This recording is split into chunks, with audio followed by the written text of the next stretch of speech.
बिस्मिल्लाहिर्रहमानिर्रहीम। मैं हूं मलिक मोहम्मद अली, प्रोग्राम बात से बात मलिक मोहम्मद अली के साथ। हम पहले भी अजीम सूफी बुजुर्ग हजरत बाबा फरीदुद्दीन गंज शकर रहमतुल्लाह अलैह के सजादत नशीन दीवान मदूद मसूद चिश्ती फारूकी के साहिबजादे दीवान उस्मान फरीद चिश्ती से बात कर रहे थे। अब उनसे मजीद सवालात का सिलसिला जारी करते हैं।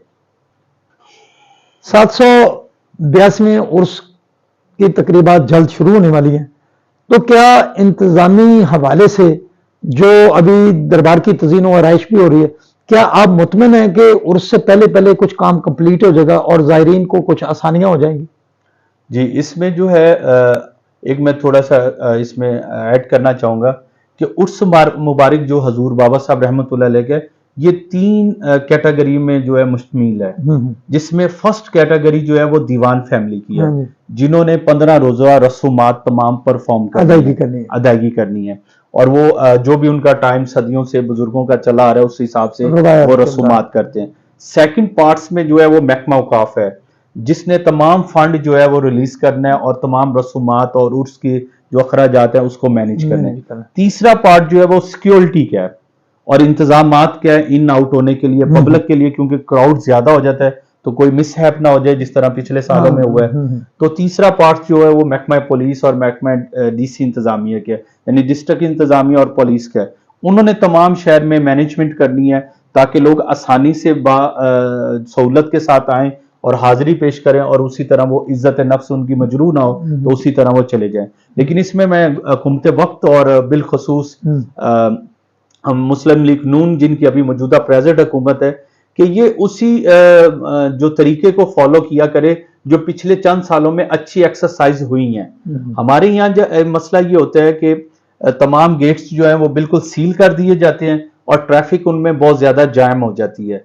तो जब वो आफ्टर फजर जो है दरवाजे खोले जाते हैं तो उसमें बहुत ज्यादा रश दरबारशी पे हो जाता है।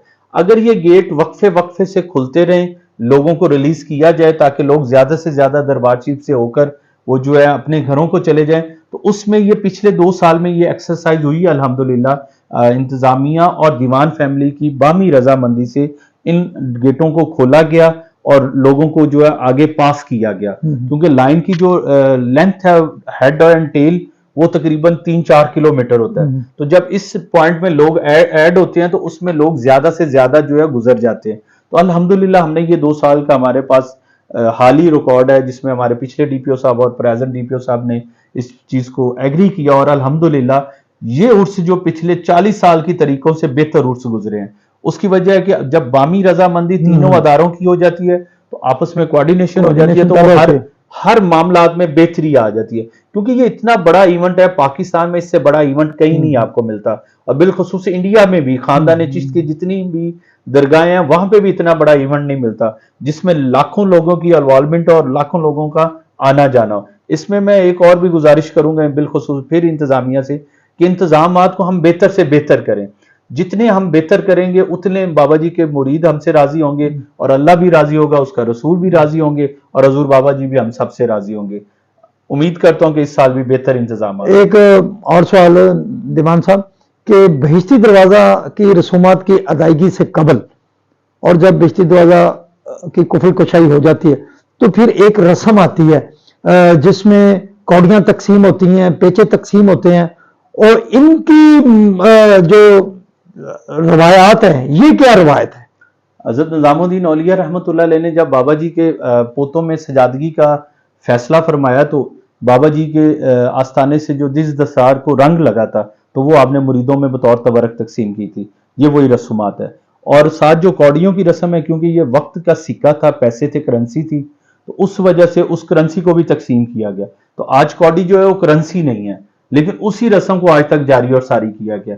आप याद रखें कि कोई भी रसूमात हैं वो हज़रत निज़ामुद्दीन औलिया रहमतुल्लाह अलैह से मरवी हैं, लेकिन इन रसूमात का मकसद ये था कि कुफार को जो है ना वो अपनी रसूमात से जो है ना मुनहरफ करना था, कि ताकि ये रस्मों में उन्हें कल भी सुकून हो। ये जितनी भी रस्में आप अगर इनको सुने और बैठे इसमें खत्म कुरान पढ़ा जाता है, उसके बाद 2 दफा दिन में जो है खत्म कुरान का दुरानिया होता है, फिर महफिल समा होती है जिसमें कौल पढ़े जाते हैं, कलाम पढ़ा जाता है। उसके बाद जो है शाम को जो है 5 वक्त की जो नमाज का टाइम है। एक बात और मैं अर्ज करना चाहूंगा کہ نماز کے دوران میں کوئی رسومات نہیں ہوتی. جب نماز کا ٹائم ہو گیا سب سے پہلے نماز، باقی رسومات اس کے بعد ہے. یہ صدیوں سے ایک سسٹم چلا رہا ہے الحمدللہ، اور یہ ہر عام و خاص کے لیے جو ہے وہ نہیں ہے. یہ مخصوص لوگوں کی رسومات ہیں جو صدیوں سے خاندان آ رہے ہیں، وہی آج تک چلتے آ رہے ہیں. ان کی اولادیں آتی ہیں، کہیں ان کی تعداد بڑھ جاتی ہے، کہیں کم ہو جاتی ہے، لیکن یہ رسومات بہت اہم ہیں. جو ان کو دیکھتا ہے، ان میں جو کلام پڑھے جاتے ہیں، جو وہ وقت ہوتا ہے وہ بیان کرنے کے بندہ بیان نہیں کر سکتا. کوئی ایسی جو ہے پرسکون لمحات ہوتے ہیں کہ جو بندہ اپنے لفظوں سے ادائیگی نہیں کر سکتا. دیوان صاحب ایک اہم سوال کہ سجادہ نشین دیوان مودود مسعود چشتی فاروقی اور ان کے صاحبزادگان اور دیگر مریدین مشائخ اعظام اس وقت موجود ہوتے ہیں، تو کتنی بڑی تعداد جو بہشتی دروازے سے 5 راتوں میں گزرنے کی سعادت حاصل کرتی ہے، اور اوور آل 25 ذی الحجہ سے لے کر 10 محرم تک جو 15 روزہ عرس ہے، اس پر آپ کی نظر میں کتنے لوگ ہوں گے جو پاک پتن تشریف لاتے ہیں اور یہاں حاضری دیتے ہیں؟ پاک پتن میں 25 ذی الحجہ سے لے کر 10 محرم تک تقریباً 35 سے 40 لاکھ لوگ جو ہیں، یہ کووڈ سے پہلے کی 2017-18 کی رپورٹ تھی، 35 سے 40 لاکھ آدمی جو ہیں وہ وزٹر بنتے ہیں، اور جو مزارچی پہ حاضری دیتے ہیں اور بابا جی کی تمام رسومات میں، ان میں کچھ لوگ شریک بھی ہوتے ہیں. سب تو نہیں ہو سکتے لیکن کچھ لوگ اس رسومات میں شریک بھی ہوتے ہیں. لیکن ایک رات کا جو دورانیہ ہے وہ تقریباً جو ہے 2.5 سے 3 لاکھ آدمی جو ہے بہشتی دروازے کو کراس کرتا ہے. انتظامیہ جو ہے وہ اچھے انتظامات کرتی ہے، لیکن ہماری انتظامیہ سے اس دفعہ یہ گزارش ہے کہ گرمی کی شدت بہت زیادہ ہے، اور اس کے بعد حبس بھی ہوگا، تو آنے والے زائرین، کیونکہ یہ مہمان اولیاء اللہ کے ہیں، بابا جی حضور گنج شکر رحمۃ اللہ علیہ کے ہیں، محکمہ اوقاف اور انتظامیہ مل کر جو ہے وہ شمعانے لگائیں، اور بالخصوص جو لائن ہوتی ہے اس کے نیچے قلین بچائے جائیں تاکہ آنے والے زائرین جو ہیں ان کے پاؤں بھی خراب نہ ہو، اور ٹھنڈے بھی لیں، کولر اور ٹھنڈے پانی کا بھی انتظام کروائیں. اور پھر ایمرجنسی کے طور پہ جو ہے وہ جس طرح کیمپس لگاتے ہیں، میڈیکل کیمپس لگاتے ہیں، اس کی بھی تعداد بڑھائی جائے، پنکھوں کی بھی تعداد بڑھائی جائے، تاکہ یہ جو ایونٹ ہے خاندان چشت کا جو صدیوں سے چلتا آ رہا ہے، یہ بہتر طریقے سے اس کو پرفارم کیا جائے اور بہتر طریقے سے لوگ یہاں پہ حاضری کی سعادت. دیوان صاحب آخری سوال ہے کہ حضور گنج شکر حضرت بابا فرید الدین رحمۃ اللہ علیہ جو پنجابی کے پہلے شاعر بھی تھے، ایک بہت بڑی روحانی شخصیت، بزرگ شخصیت، زہد الانبیاء، ان کی جو تعلیمات ہیں وہ بہت زیادہ ہیں. خاص طور پر بھارت کے پنجاب میں فرید کوٹ میں ان کے نام پر یونیورسٹی موجود ہے، بابا فرید یونیورسٹی موجود ہے. اور آپ حکومت کو کیا تجویز دینا چاہتے ہیں کہ وہ حضرت بابا فرید الدین کی جو تعلیمات ہیں ان کی روشنی کو عام طلبہ و طالبات تک پہنچائیں، عام آدمی تک پہنچائیں، تو وہ کیا اقدامات حکومت اٹھائے تاکہ بابا حضور کی جو تعلیمات ہیں اس سے سب فیض یاب ہو سکے؟ اصل میں بر صغیر پاک و ہند کے ہمارے جو اصل ہیرو تو یہ بزرگان دین ہیں، جن کی تعلیمات سے ہزاروں سال سے لوگ اپنے ایمان کو روشن کر رہے ہیں، اور انہوں نے جو فتوحات کی ہیں وہ لوگوں کے دلوں پہ کی ہیں. انہوں نے علاقے جو فتح کیے ہیں وہ لوگوں کے گھر جو دل تھے ان کو فتح کیا ہے، اور وہ فتح دیکھیں کہ آج ہزاروں سال بعد بھی جو ہے وہ قائم اور دائم ہے. انہی کی اولادیں جو ہیں ان اولیاء کی بارگاہ میں خراج عقیدت پیش کرنے آ رہی ہیں. ہمیں چاہیے کہ ہم اپنی یوتھ کے لیے جو ہے ان بزرگان دین کے جتنے بھی اولیاء اللہ ہیں جن کے نام ہیں ان کے نام پہ جو ہے اسلامی یونیورسٹی بنائیں.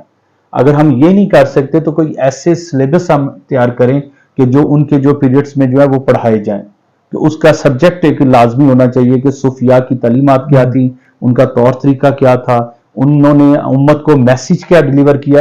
یاد رکھیے گا یہ جو اولیاء اکرام ہیں یہ وہی اولیاء ہیں جو صحابہ صوفہ سے منسلک تھے، جنہیں دنیا کے مال و متاع کی ضرورت نہیں تھی.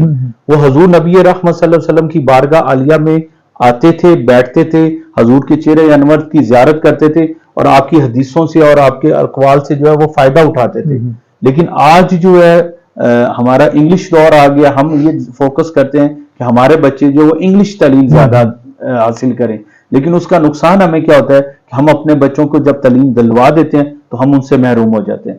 اگر بزرگان دین کی تعلیمات پہ عمل کریں گے تو وہی بچے مرتے دم تک آپ کی خدمت کریں گے، جو انہوں نے بزرگوں سے باتیں سیکھی ہوں گی ان پہ وہ عمل کریں گے. آج دیکھیں بابا جی کا بڑا خوبصورت شعر ہے، آپ فرماتے ہیں فریدہ میں نو منج کر निकी करते कुट, यानी अपने नफ्स की बात कर रहे हैं। फरीदा मैनू मुंज कर निकी करते कुट, भरे खजाने रब दे जिमें चावे उमें लुट। यानी ये जो हमारी मैं है ना, इस पे बाबा जी बड़ा खूबसूरत फरमाते हैं कि ना कर बंदिया मेरी मेरी, ना ए तेरी ते ना ए मेरी, चार दिना दा मेला दुनिया बाद विच बनी मिट्टी दी ढेरी।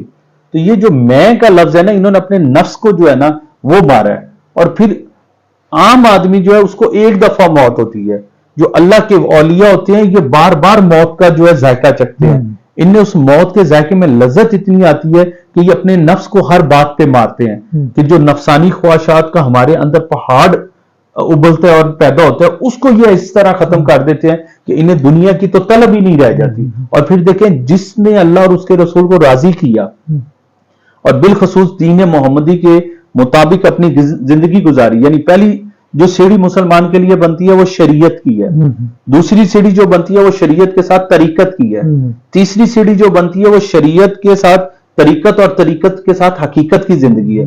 जब इंसान हकीकत के मुकाम पे पहुंचता है तो वो दुनिया से मुबारा हो जाता है, उसे दुनिया के मालो मता की जरूरत नहीं रहती, उसे फिर वो मंजिलें आगे दिखाई जाती हैं जिसका वो तसव्वुर भी नहीं कर सकता। इसी बात पे बाबा जी फरमाते हैं कि जब अल्लाह किसी को वलायत अता करता है, वली बनाता है, तो वो पढ़ता नमाज जमीन पे है लेकिन उसका सजदा पहले आसमान पे होता है। ये जो नेमतें और बरकतें ये तब हमें हासिल होंगे जब हम उनकी तालीमात पे अमल करेंगे। लेकिन आज हमारा अगर मकसद सिर्फ खाली हाजिरी देना है या कवाली सुनना है और लंगर खाकर वापस चला जाना, तो फिर उसका कोई फायदा नहीं है। कि आप इतनी दूर दराज से सफर कर कर आते हैं, बावजू आया करें और तवज्जो के साथ सहबे मजार की खिदमत में हाजिर हो। देने वाली अल्लाह की जात है, हम मांगते भी उसी से हैं, इल्तिजा भी उसी की बारगाह में पेश करते हैं, तवक्कल भी उसी की बारगाह में रखते हैं।